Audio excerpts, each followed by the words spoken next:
Bienvenidos a Ella Soy de France 24. Redes de tráfico sexual que operan entre Venezuela y Trinidad y Tobago son nuestro tema de hoy. Los crímenes de los que son víctimas, principalmente mujeres adultas y menores de edad venezolanas, se potencian conforme aumenta la vulnerabilidad de las poblaciones en crisis económica y social. Un problema que se acrecentó con la pandemia. Sin recursos para sobrevivir en casa, estas mujeres son llevadas ilegalmente con engaños al país insular. Atendiendo promesas de empleo y estudio, son embarcadas en un viaje peligroso por mar y si sobreviven son vendidas a esquemas de prostitución. ¿A ellas quién las protege? ¿Quién las rescata? Esa es nuestra discusión de hoy. Vamos a la historia con la investigación de Inside Crime. Para llegar a Trinidad y Tobago desde Venezuela por vía ilegal hay que atravesar el Golfo de Paria. Es un viaje peligroso patrocinado por redes de tráfico ilegal, en lanchas de madera en mal estado y que se mueven de noche. Las posibilidades de naufragio son altas y abundan las noticias de migrantes fallecidos en el intento. ¿Por qué se van? Muchos emprenden la travesía desesperados, en busca de mejor vida y huyendo de la crisis de Venezuela. Mis hijos por lo menos ahorita tienen un par de cholas, tienen su ropa, tienen su comida a la hora, gracias a Dios. Pero mi familia, yo me comunico con ella y yo tengo muchas hermanas que tienen hijos y a veces me llaman para que yo los ayude, porque no tienen que darle a sus hijos.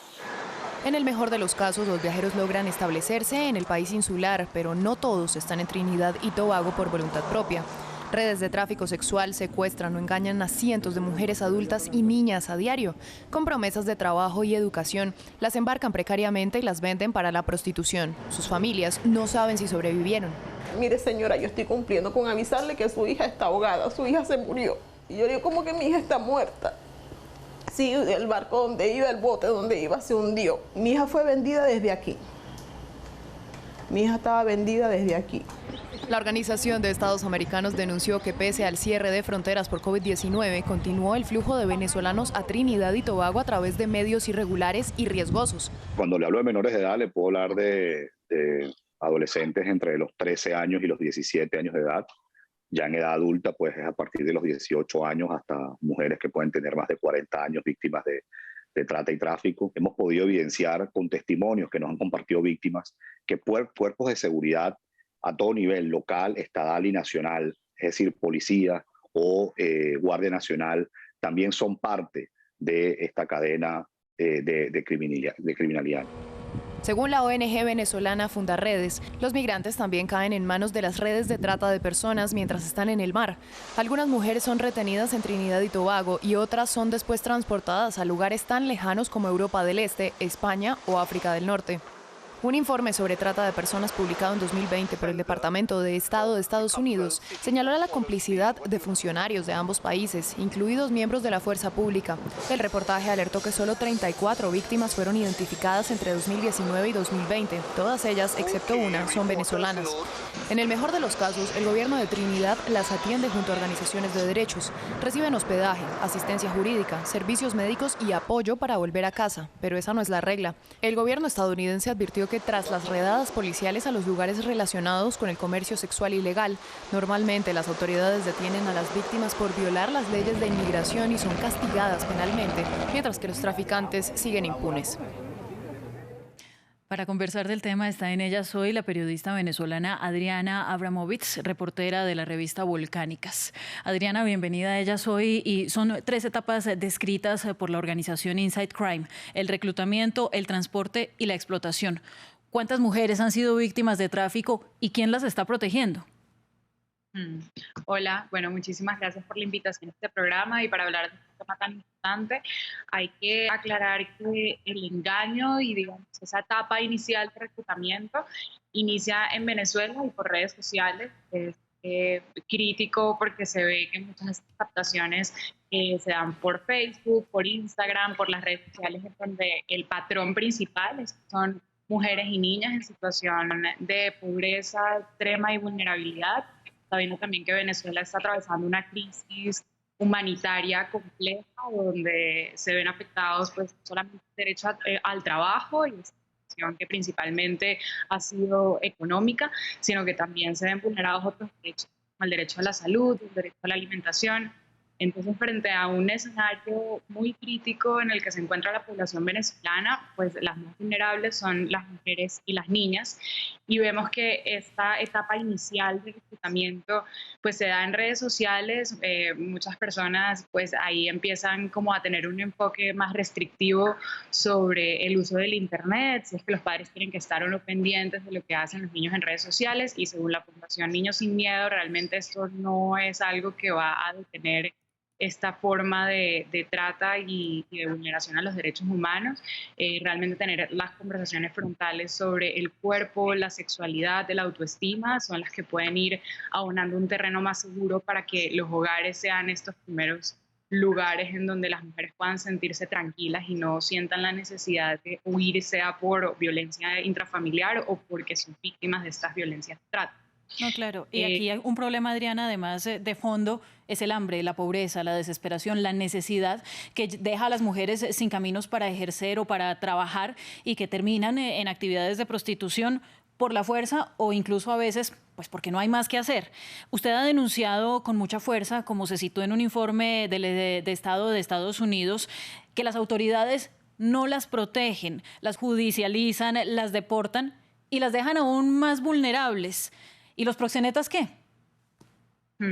De acuerdo, es que ese siempre ha sido un tema y acá se habla de una triangulación perfecta entre los capitanes que normalmente lideran estos botes y estos traslados de mujeres migrantes, también los grupos armados y los grupos criminales que están custodiando la zona, y también se habla de una alianza que es la que logra esa triangulación, que son los funcionarios de la policía y las autoridades migratorias que logran y que abonan este terreno.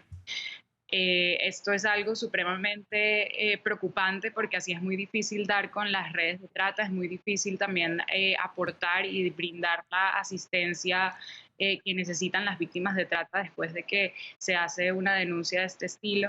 Entonces el apoyo de las autoridades ha sido como el gran ausente en estas redes de trata. Y hablando también de las detenciones y las expulsiones, no solamente arbitrarias, sino colectivas, se habla de detenciones desde el 2019, redadas de parte de la policía, en donde se logran identificar estas redes de trata y en vez de agarrar a los tratantes y someterlos a la justicia, pues lo que hacen es deportar a mujeres venezolanas y expulsarlas sin que se les garantice el debido proceso, sin que formen parte de estos programas de asistencia psicológica, sino que más bien las revictimizan y siguen vulnerando los derechos, regresándolos al país del que están huyendo y de las que son víctimas. El primer ministro de Trinidad y Tobago, Keith Rowley, dijo que el aumento del tráfico de migrantes y de redes de prostitución hacia su país era culpa de la OEA por disparar la crisis con sus ataques contra el gobierno de Venezuela. ¿Usted qué opina de esa acusación? ¿De quién es la culpa? No, yo creo que acá más que poner culpables hay que saber que en Venezuela pues hay un régimen dictatorial desde hace más de 20 años que quiere hacerse el de las gafas y pues nunca ha aceptado que en Venezuela hay en efecto una crisis que está haciendo que ya el 20% de la población haya migrado, más de 5 millones de personas. Me hablaste al principio de las cifras, se habla de 21.000 mujeres que han sido víctimas de trata desde Venezuela. Esta es una cifra muy preocupante, estamos hablando de derechos fundamentales que se ven vulnerados, entonces más que poner acá cargas de quién es el culpable, estamos hablando de unas autoridades que son ineficientes en su labor de protección a las mujeres, en este caso son mujeres en situación de pobreza y de vulnerabilidad, el patrón son mujeres menores de edad, según la Organización de Naciones Unidas contra la Droga y el Delito, de 10 personas que son víctimas de trata, 7 son mujeres, 5 de ellas son adultas y 2 son niñas. Esto es una cifra pues muy preocupante que evidencia la situación de vulnerabilidad en la que nos encontramos las mujeres migrantes venezolanas. Mire, yo sé que el medio feminista Volcánicas, para el que usted trabaja, ha sido realmente muy fuerte y abogando mucho por legalizar la prostitución. Esta es una discusión larga y además difícil que se enfrenta directamente con el abolicionismo. Yo no le voy a pedir que entremos en esa conversación que por ahora es muy desgastante, sino más bien le quiero preguntar, Ciertamente, el tráfico de personas es causa y consecuencia del negocio de la prostitución. Ante casos como este que hablamos, ¿usted qué opina? ¿Cuál es la solución para el problema de fondo que es la prostitución?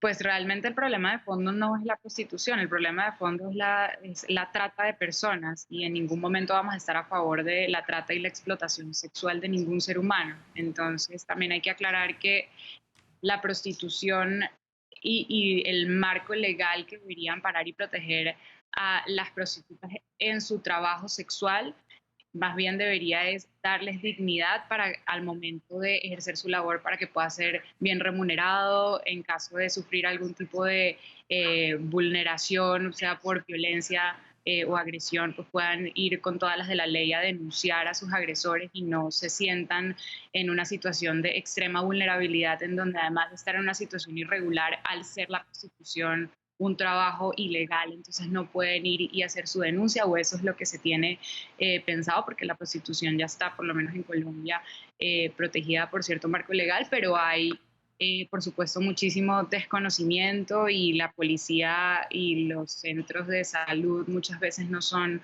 los mejores aliados cuando una mujer trabajadora sexual se acerca y presenta una denuncia de este estilo. Pero acá hay una diferencia muy grande entre el trabajo sexual, que es voluntario y que debería ser remunerado y debería tener todas las garantías como cualquier otro trabajo, y la trata de personas, que ya es un negocio de compra y venta de mujeres. Acá estamos hablando de que una mujer puede valer $1.500, de cuando acá nuestros cuerpos son una mercancía y se pueden cosificar y se pueden vender a otro ser humano. Adriana, disculpe, muchas gracias. Se nos acaba el tiempo y ya para finalizar simplemente quiero tomar una frase de sus intervenciones en redes sociales, y es que necesitamos visibilidad y protección para las mujeres migrantes. Muchas gracias a usted y a nuestros televidentes por estar con nosotros en Ellas Hoy. Sigan con nosotros.